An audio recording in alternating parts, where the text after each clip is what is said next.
Dear Sadhguru, I find it much easier to see the wonder in the natural world than in humanity. How do I see the same wonder in human beings that I see in the peacock dancing? Well, it's a human being, right? No, I'm thinking if a bird is asking a question. Well, human beings don't have such a wonderful plume like the peacock. We don't have.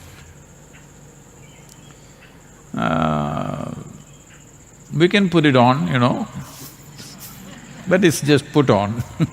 It's not like a peacock's plume.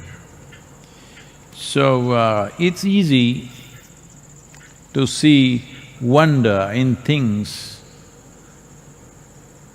with which you don't have to share anything.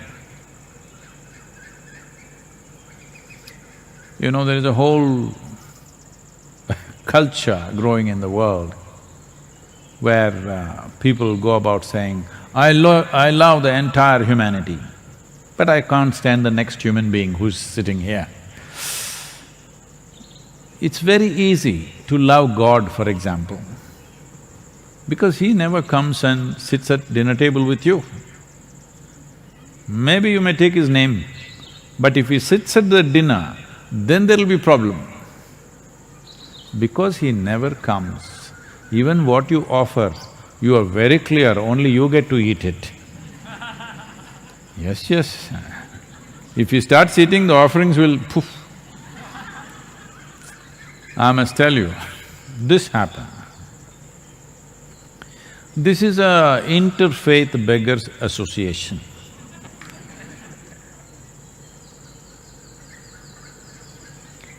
So, there are only three members, one Hindu beggar, one Christian beggar, one Islamic beggar. So, they said, they're very religious, but because of their economic condition, they have to be together, otherwise they would fight. So one day, they met under a tree, and then the Hindu beggar wanted to show that he is really a devotee.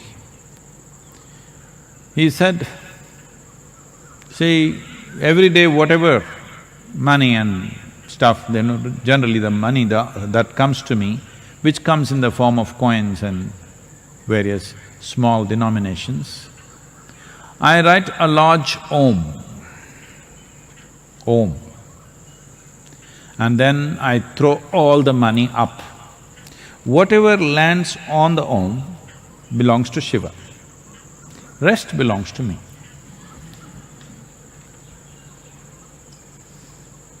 I am a real devotee. Om is, big tail and this one, all that. The Muslim beggar said, I also do something similar, but for us, the sacredness of the moon is in the first day moon, which is a thin sliver. I draw the picture of a thin, the first day moon, then I throw the money. Whatever lands on the moon belongs to Allah, rest belongs to me.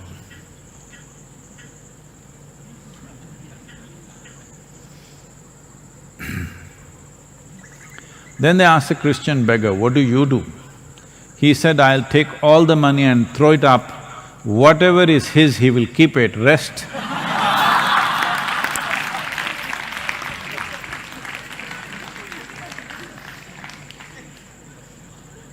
Like this, it's easy to love a wild bird which is dancing, which is beautiful, because it doesn't ask anything of you.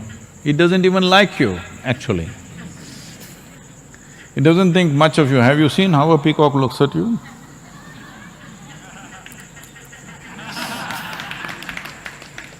He doesn't think much of you.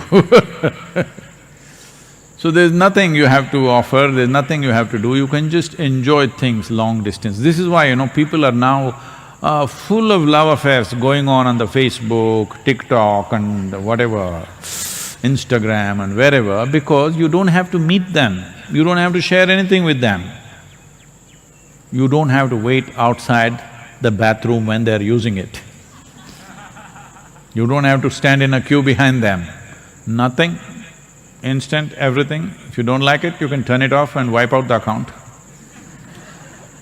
So the peacock comes, dances, you love it, it will go away, no problem. You don't have to house it, do one thing, keep the peacock in your bedroom for 3 days. It will shit all over the place. And in the night, caw, it'll do. Very loud sound. People may not know this. Every day, they're sitting on the roof of the place where I am, and pa-poo, they'll start in the morning, okay? So keep the peacock in your house for 3 days, then let's see how much you will be. So, human beings are a difficult species. That includes you. So, don't make this… See, we are talking about not having distinctions of race, religion, caste, creed, gender. Lot of talk is going on about this. I am telling you, don't even draw lines about the species. Why? I love a monkey, but I can't love a human being. This means there's an evolutionary problem within you. I love the monkeys, but I can't stand the human beings. What does it mean? You don't like the evolution. So, it looks fascinating, the one monkey jumps all over from branch to branch, fascinating. Just one day, keep your window open in Shivapadam. A few monkeys entered your room, you're finished. They will eat, they will tear, they will shit all over the place, they'll destroy everything that is there and they're gone. Now you come and say, ah, my dear monkeys, what a job they have done. No, it won't work like that. So, it's all right, at least you're enjoying the birds, it's good. It's a kind of a lobby called ornithologist. You enjoy the birds, study the birds or enjoy the birds. Bird watching. But the same birds, if they enter your room, it's different. The problem with human beings is you encounter them everywhere, they're in your house, they're in your office, they're everywhere. They're not just dancing somewhere far away. If they were just dancing far away, you would love them also. The problem is, you have to work with them, you have to live with them, you have to manage them every day. That's a problem. So, I want you to understand this. Nothing wrong in you appreciating and loving a peacock dancing, perfectly fine. You must love him even when he is not dancing, that's fine. But the frog is saying, where is the snake? When there are peacocks, they eat up the snakes. Every few days I'm bringing snakes and leaving them in the garden, but these peacocks eat them up in no time. You like the peacocks, I also like them, but I would like some snakes also moving around, but they all get eaten up in no time.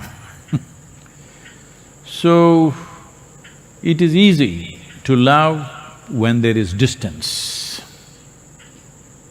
See, many people right now in these virus times, what are they complaining about?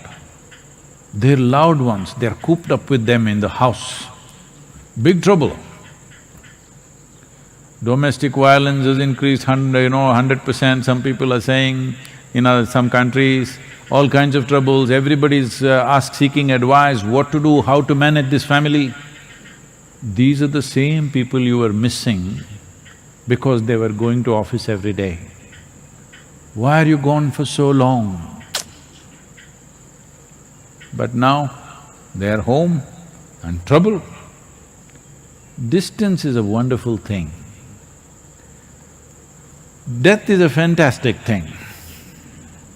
See, dead people are always loved by everybody. Have you seen this? The moment they are dead, they just suddenly become worship-worthy.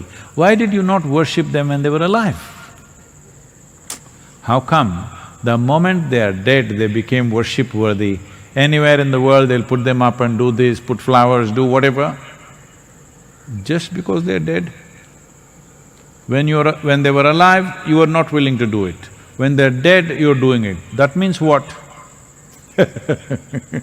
No, I don't want to say it, you know. When they were alive, you were struggling with them. The moment they die, you worship them and you miss them and you love them. What does this mean? You're waiting, probably? Not a good thing at all. So, let's look at this carefully. Your problem is this, that you have a defined characteristic of your personality. You're looking for something which does not step on your persona. But human beings, you know, not every human being respects your boundaries. They step on it inevitably, some of them out of ignorance, some of them by intent like me, you know. Always by intent. Stepping on your boundaries. So the moment somebody steps on your boundaries, you feel that person is a problem. The peacock is outside your boundaries right now, it looks very beautiful. If it steps into your boundary, you will see him also as a big nuisance. Yes, you will. Whether it's a peacock or another bird or a monkey or a donkey or whatever, from far everything is nice. So right now there is a distance between you and these creatures. So you're enjoying it, enjoy that, nothing wrong with that. But the important thing is, if you create a little distance between yourself and your own personality, you will see you will even enjoy yourself. And once you enjoy this person, you will see everybody is wonderful. Yes? You're not getting it. I'm saying once you enjoy this person, everybody seems fantastic. You can enjoy everybody because now you see people for who they are, not having some framework into which they must fit into, they don't fit into that. This is why in India, we created characteristics of a god in such a way, it's impossible to accept that man if he was here. You know, a Krishna, a Rama or a Shiva, you cannot accept these people. Ask the ladies, will they accept a Rama as their husband in their life? They will not. Ask them, will they accept Krishna as their husband in their life? They won't, because it's too much trouble. But with 6,000 years of distance, how wonderful they look, how fantastic. And Shiva, impossible man, okay? Just anything and everything that you can think of, he is. So, the character of a god was built like this so that if you can be really looking at him for all that he is and still absolutely accept him and look at him in a worshipful way, you will if you accept Shiva the way he is, you will have no issue with a single human being on the planet. So you must do that.